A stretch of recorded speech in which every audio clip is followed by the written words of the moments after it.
life is a tragedy in close-up and a comedy in long shot. If you sit back visually on a situation, it automatically becomes funny.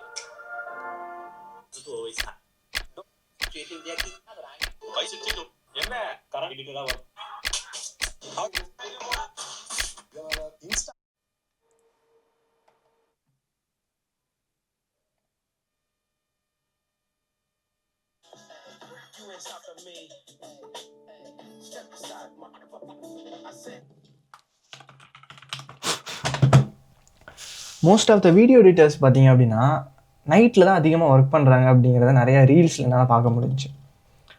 நானும் mostly night தான் அதிகமாக work பண்ணுவேன். இது என்ன reason அப்படின்னு சொல்லிட்டு நான் think பண்ணும் போது தான் எனக்கு தெரிஞ்சது என்னென்னா, மோஸ்ட்லி வந்துட்டு என்னோடய காலையிலேருந்து நம்ம எடிட்டிங்கில் உட்காந்தாலுமே ஒரு என்ன சொல்கிறது, இப்போ காலையில் நம்ம ஆரம்பிக்கிற அந்த ஸ்பீடுக்கும் நைட் டைமில் இருக்கக்கூடிய அந்த ஒரு 3 to 4 hours இருக்கக்கூடிய அந்த ஸ்பீடுக்கும் காலையில் இருக்கிற 8 மணி நேரம் ஸ்பீடும் ஈக்குவலாக தான் இருக்குது. காலையிலேருந்து ஒரு எடிட் உட்காந்து உருட்டுன்னு உருட்டிகிட்டு இருப்போம். அது கம்ப்ளீட்டே பண்ண முடியாது. ஏன்னா அந்த இடத்துல ஏதாவது ஒரு க்ரியேட்டிவாக ஏதோ ஒரு விஷயம் வைக்க வேண்டியது இருக்கும், இல்லை அந்த வீடியோக்கு ஒரு ஃப்ளோ இல்லாமல் இருக்கும். ஸோ அது வந்து நமக்கு என்ன சொல்கிறது, மைண்டில் வந்து வரவே வராது. இன்னொன்று என்ன அப்படின்னு பார்த்தீங்கன்னா, காலையில் வந்து நிறையா டிஸ்ட்ராக்ஷன்ஸ் இருக்கும் நமக்கு.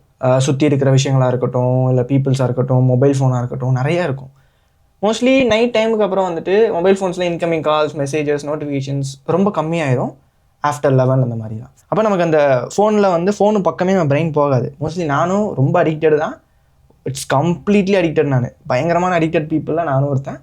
பட் அதுவும் ஒரு ரீசன் கண்டென்ட் வந்து க்ரியேட் பண்ண முடியாமல் இருக்கிறதுக்கு. எடிட்டிங்கும் மோஸ்ட்லி அப்பப்போ வந்து உழப்பிட்டு தான் இருக்கேன், ஒழுங்காக அதை பண்ணுறதும் இல்லை.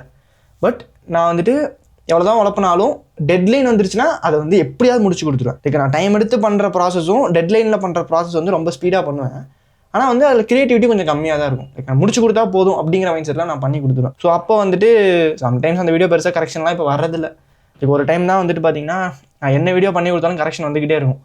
ஒரு 2 yearsக்கு முன்னாடி.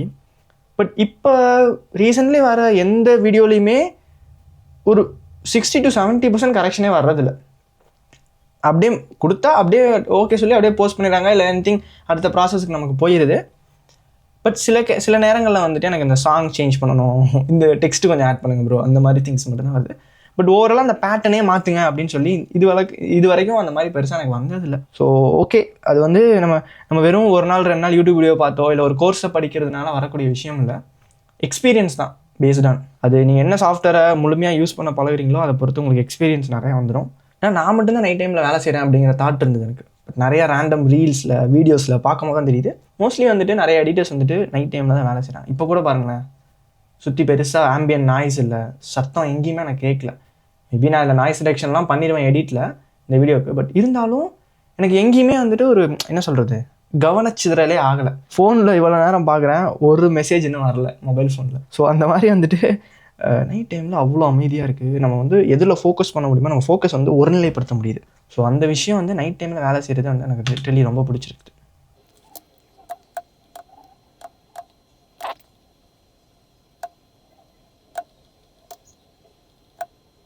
இன்றைக்கே பார்த்தீங்க அப்படின்னா வீடியோஸ் எல்லாமே ஆல்மோஸ்ட் முடிஞ்சு. இந்த வீக்கில் ஒர்க் பண்ண வேண்டிய ஒர்க் எல்லாமே கம்ப்ளீட் பண்ணியெல்லாம் கொடுத்தாச்சு.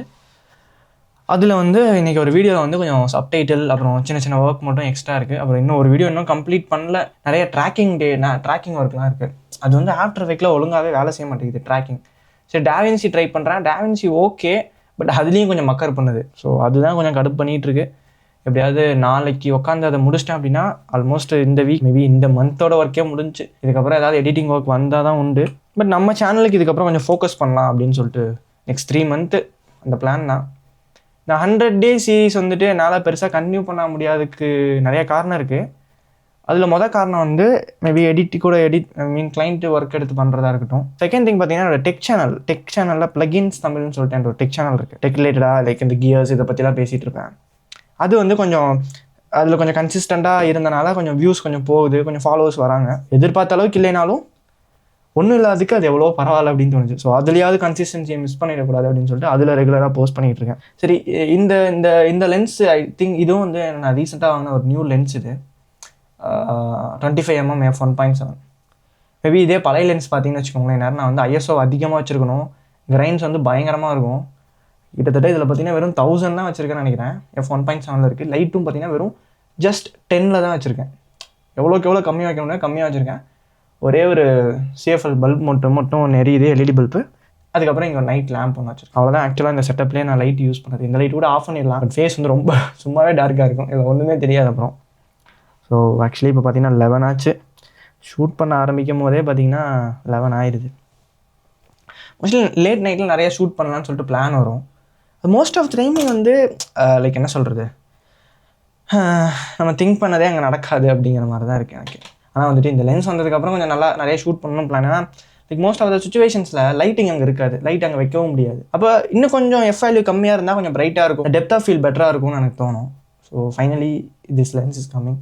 நல்லா இருக்குது இந்த லென்ஸ். இன்கேஸ் இந்த ப்ராடக்ட் நீங்கள் செக் பண்ணி பார்க்கணுன்னா நான் யூஸ் பண்ணுற கியர்ஸோட லிஸ்ட் எல்லாமே கீழே டிஸ்கிரிப்ஷனில் கொடுத்துருக்கேன். மேபி செக் பண்ணி பாருங்கள். நானும் வந்து எடிட்டிங்கை ஸ்டார்ட் பண்ணுறேன். எடிட்டிங்கை ஸ்டார்ட் பண்ணிட்டேன்னா பெருசாக நான் எதுவுமே பேச மாட்டேன். அது பாட்டுக்கு வேலை ஓடிக்கிட்டே இருக்கும். எவ்வளோ மணி நேரம் இருந்தாலும் அது போகிறதே தெரியாது. மோஸ்ட்லி இப்போலாம் தூங்குற டைம் பார்த்தீங்க அப்படின்னா ஆவரேஜ்லி ஒரு 2 to 3 ஆயிடுது. ஆனால் இது நல்லதான்னு கேட்டிங்கன்னா இல்லை. என்னை பொறுத்த வரைக்கும் காலையில் எந்திக்கிறதுக்கு ரொம்ப கஷ்டமாக இருக்குது. காலையில் எந்திக்கிறதே வந்து 11, 12 அப்படி எந்திக்கிறேன். சாப்பிட்றது காலையில் சாப்பாடு மத்தியானம். இந்த வடிவேல் ஒரு படத்தில் சொல்லுவார்ல, அந்த மாதிரி காலையில் சாப்பிட்றது, காலையில் 10 மணிக்கு சாப்பிட்றது, நான் 1 மணிக்கு சாப்பிட்றேன். மோஸ்ட்லி வந்து சாயந்தரம் வந்து சாப்பிட்றதே இல்லை, அப்படியே விட்டுறேன். ஏன்னா அந்த டைம் வந்து கரெக்டாக பார்த்தீங்கன்னு வச்சுக்கோங்க, லைக் டெட்லைன் கொடுத்த டைம் மாதிரி கரெக்டாக இருக்கும். நான் ஒரு 4லேருந்து ஒரு 6 இல்லை 7 மணிங்கிறது எடிட்டு கம்ப்ளீட் பண்ணி கொடுக்கணும். ஏன்னா லைக் இப்போ நம்ம இன்ஃப்ளூயன்சர் யாராவது எடிட் பண்ணுறோம்னா அவங்க போஸ்ட் போடணும். எனிதிங் யாராக இருந்தாலும் அந்த டைமிங்கிறது ரொம்ப முக்கியமான டைமு. ஸோ அப்போ வந்துட்டு நம்ம சாப்பிட போய் உட்காரதுக்கும் மனசு இல்லை, பசியும் எடுக்க மாட்டேங்குது. முதலையாவது நான் வந்துட்டு காலையில் ஒர்க்கு போவேன், அங்கே பெண்ட் எடுத்துருவாங்க. ஸோ வந்துட்டு பசி பயங்கரமாக இருக்கும். வீட்டுக்கு வந்துட்டு எத்தனை மணி ஆனாலும் சாப்பிட்டு தான் உட்காருவேன் வீட்டில். ஸோ இப்போ வந்து நம்ம உட்காந்துட்டே வேலை செய்கிறனால பெருசாக லைக் என்ன சொல்கிறது, பசி எடுக்கிறது இல்லை. எடுக்குது, இப்போ கூட பார்த்திங்கன்னா பசி எடுக்குது. ஆனால் இப்போ கொஞ்சம் கம்மியாக தான் சாப்பிட்றது. ஏன்னா நம்ம உட்காந்துட்டே வேலை செய்கிறோமா. ஸோ எனக்கு ரீசெண்டாக இப்போ கொஞ்சம் உடம்பு தொப்பை போட்டுருச்சோ அப்படிங்கிற மாதிரி, கொஞ்சம் ஒல்லியாக தான் இருக்கேன், இருந்தாலும் உடம்பு தொப்பை போடுதோ அப்படின்னு சொல்லிட்டு எனக்குள்ளே ஒரு ஃபீல் வருது.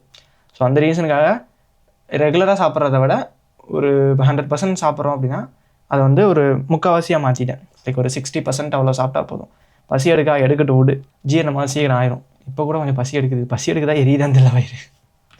ஆக்சுவலி இந்த எடிட்லேயே கொஞ்சம் கடுப்பான வேலை என்ன தெரியுங்களா, சப்டைட்டில் போடுறது. நிறையா ஏஐ பிளாட்ஃபார்ம் வந்துருச்சு, இருந்தாலும் கொஞ்சம் யூசர் ஃப்ரெண்ட்லியாக நமக்கு வேணும் அப்படின்னா நம்ம எடிட்டிங் சாஃப்ட்வேருக்குள்ளேயே சப்டைட்டில் பக்காவாக இருந்தால் தான் கரெக்டு.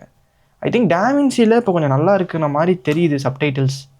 ஐ திங்க் தமிழ் கூட வருதுங்கிற மாதிரி யாராவது சொல்லியிருந்தாங்க. இந்த வீடியோ பார்க்குறவங்க யாராவது DaVinci எடிட்டர்ஸ் யாராவது பார்க்குறீங்கன்னா, இந்த தங்கிலீஷ் டைட்டில்ஸில் இங்கிலீஷ் டைட்டில்ஸில் ட்ரான்ஸ்லேட் பண்ணுற டைட்டில்ஸ் இதெல்லாம் வந்து நீங்கள் யாராவது அதில் ட்ரை பண்ணியிருந்தீங்கன்னா நல்லா இருக்கா இல்லையாங்கிறத கமெண்ட்ஸில் சொல்லுங்கள். நானே ப்ரீமியர் ப்ரோக்கில் ஒன்று மேனுவலாக என்ட்ரு பண்ணணும், இல்லை வேறு ஏதாவது தேர்ட் பார்ட்டி ஏஐ டூல்ஸை யூஸ் பண்ணி அதை வந்து SRT ஃபைலாக எடுத்து உள்ளே வந்து கேப்ஷனாக இம்போர்ட் பண்ண வேண்டியது இருக்குது. கொஞ்சம் கடுப்பாக தான் இருக்குது.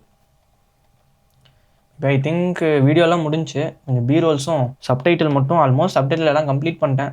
டைமில் என்ன சொல்கிறது, டைம் கோடுக்கு ஏற்ற மாதிரி உட்கார வைக்கணும் முதல்ல. ஐ திங்க் அதுதான் கொஞ்சம் டைம் எடுத்துக்கும். ஓகே.